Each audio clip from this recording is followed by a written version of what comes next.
It's honestly funny to see people dismiss solo leveling just because they don't really understand the story or the depth behind it. Everyone sees the main character awaken with new powers and watches him become ridiculously overpowered. But here's my question. Why did this world force him to become that way in the first place? A lot of people call solo leveling nothing more than flashy, power-scaling fast food, but that's not what it is. That's simply the story's chosen concept, not a flaw. The ranking system isn't just there for decoration. It looks like a video game progression ladder, but within the story, it's actually a brutal social caste system. People are born with a fixed amount of magical power, and they can barely increase it. Society immediately turns that number into money, status, and the right to earn a living. Lower-ranked hunters don't enter dungeons because they're chasing adventure. They do it because they have no other choice. The market expects you to smile while you sell your health. The real monster here isn't the lizard crawling out of a portal. It's the fact that this system has been normalized and even rewarded. I think Jinwoo's personal tragedy makes that idea hit even harder. He doesn't go on raids because he's some noble hero. He goes because he has to pay for his mother's hospital room. Eternal slumber sounds almost mystical, but in reality, it's a disease of poverty. Mana stones keep the machines running, the machines keep her alive, and her life burns through the savings she'd put aside for his education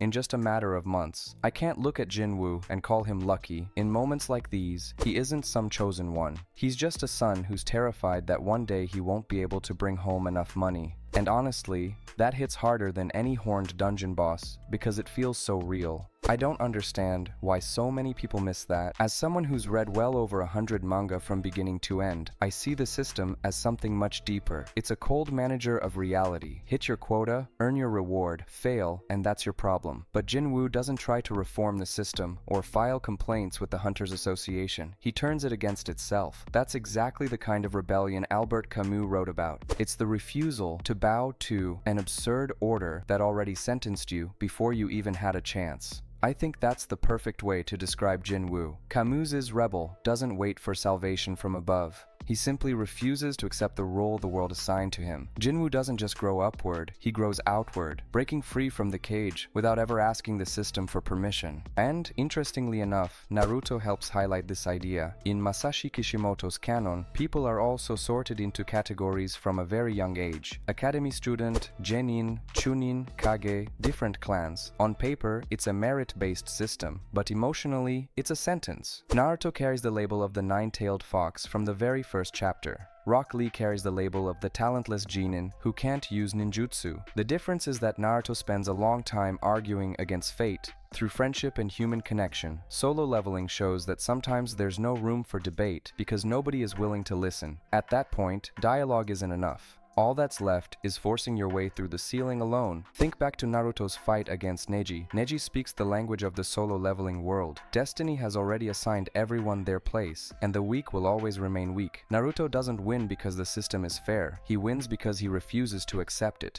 But later, the manga complicates its own message. Asura's reincarnation, the Uzumaki bloodline, Kurama's chakra, even a story about overcoming fate can't completely escape the myth of the chosen one. Jinwoo takes a harsher path. He becomes the chosen one through a system of exploitation. The system creates the very person who will one day destroy it with its own hands. The absence of higher justice in solo leveling isn't just another piece of world building either. The monarchs and the rulers wage their war above humanity's heads as if people are nothing more than pieces on a game board. Jinwoo inherits Ashbourne's power, but what matters isn't the title, it's the gesture. He enters the realm of gods not as a priest, but as a worker who was thrown into hell for far too long. There is no cosmic caretaker watching over this world. No higher power is coming to make things right because justice has to be taken by force, even when your hands are already too exhausted to keep fighting. Naruto spent years circling around that same abyss. Madara wants to erase suffering, but in doing so, he also erases freedom. Kaguya turns humanity into nothing more than fuel for the divine tree. Of course, solo leveling has its weaknesses too. Supporting characters often end up as little more than beautiful silhouettes standing around Jinwoo's spotlight, and some fights become so confident in his victory that the tension disappears before the decisive blow even lands. When one person commands an entire army of shadows and starts rewriting the fate of the world, an uncomfortable question naturally appears. Has humanity's freedom become dependent on the kindness of one new god?